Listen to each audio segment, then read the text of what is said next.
헌재로 이 탄핵 결정권이 넘어가게 됐습니다. 결과적으로 6개월 내에 헌재는 이 결론을 내야 합니다.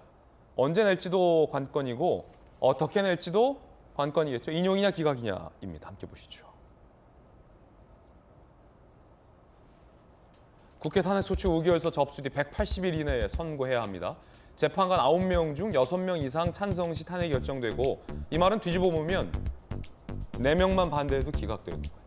노무현 전 대통령 63일 만에 결과 나왔고 박근혜 전 대통령 92일 만에 결과가 나왔습니다. 전문가들은 어떻게 볼까요? 중대한 법률 위반 행위가 있느냐, 이게 법리적으로 상당히 중요한 기준입니다. 경희대 법학전문대학원 석좌 교수 허영 교수, 법적 책임 물을 상황은 아니다. 장영수 고려대 법학전문대학교 교수, 기각될 확률이 90%입니다. 하지만 익명의 서울 소재 한 헌법학 교수는 직접 선거로 뽑은 대통령과 임명직 장관은 구별해야 한다. 인용 가능성도 있다. 전문가들은 기각될 것이다 라고 전망하는 쪽이 솔직히 더 많긴 합니다.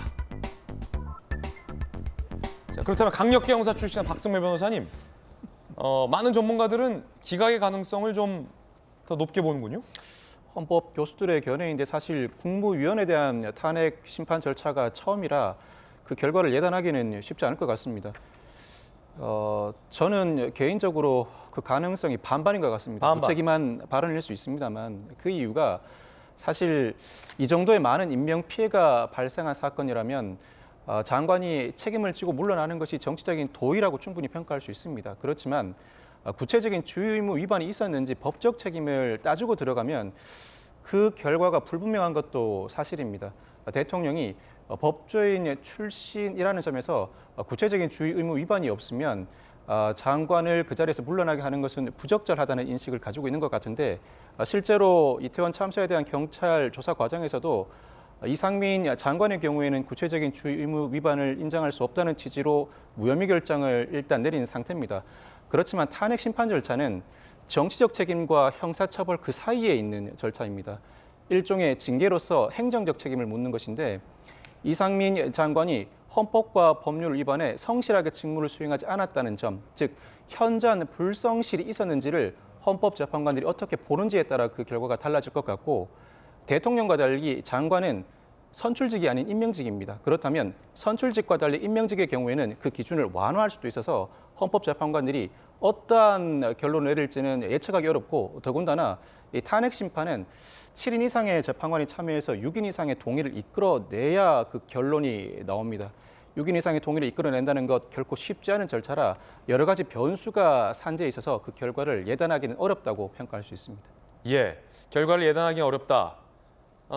행안부는 장관 직무 정지 체제를 맡게 됩니다. 국무위원 중에 행정안전부의 역할이 상당히 큰데 행안부 분위기는 어떨까요? 상당히 좀 뒤숭숭합니다. 행정안전부는 이상민 장관 탄핵 가결 직후 차관 직무대행 체제에 돌입했고요.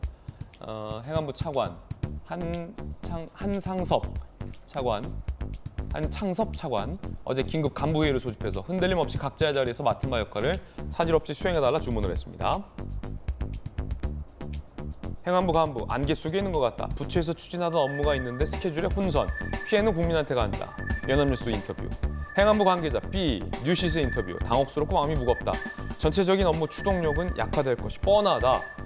이른바 행안부의 업무는 조금 차질을 빚을 것은 불가피해 보입니다. 이런 리스크들을 다 감안하고 민주당이 중심이 되어서 이상민 행안부 장관 탄핵 표결을 밀어붙인 건데, 김수영 교수님, 정치적으로 헌재에서 이거를 인용이 되냐 기각이 되냐에 따라 다를 것 같아요. 만약에 인용이 돼서 실제 이상민 장관 탄핵까지 이어진다면 민주당은 상당히 큰 동력을 확보할 것이고, 반대로 기각이 된다면 이 6개월간의 업무 공백과 지금까지 벌여온, 국회가 지금 굉장히 냉랭해졌잖아요.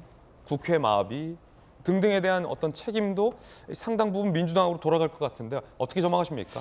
저는 뭐 법조인은 아니지만 탄핵이 인용될 가능성은 전 높지 않다고 봅니다. 어쨌든 법률이나 헌법에 위배한 사실이 있어야 하고, 그것도 파면에 이르게 할 만큼 중대한 사안이어야 탄핵이 되는 거거든요. 그런데 저도 뭐 이상민 장관이 만약에 정치적인 책임을 지고 그 자리에서 물러선다라고 한다면 예전에 어떤 재난이 발생했을 때 장관들이 이제 물러나기도 하는 그런 전례에 비추어서 이상한 일 아니거든요. 충분히 정치적 책임지고 내려올 수도 있었지만 그게 이루어지지 않았죠.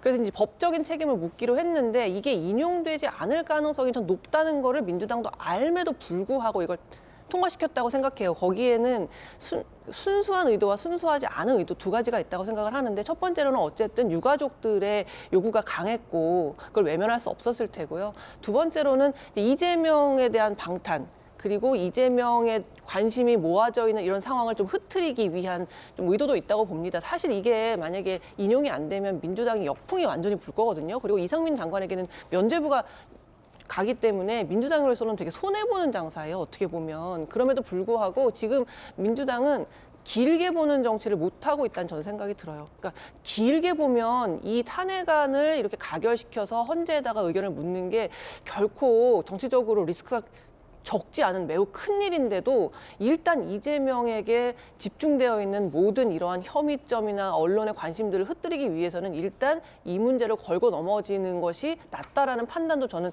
작용했다고 보거든요. 그래서 아마도 저는 그렇게 판단하는데 오래 걸리지 않을 거란 생각도 들고요. 9명 중에 6명의 찬성을 얻어내는 건 굉장히 어려운 일이기 때문에 전망은 민주당에게 그렇게 유리하진 않다라고 저는 생각합니다. 그렇군요. 자, 각자 의견들 들어봤습니다. 첫 번째 이야기였습니다.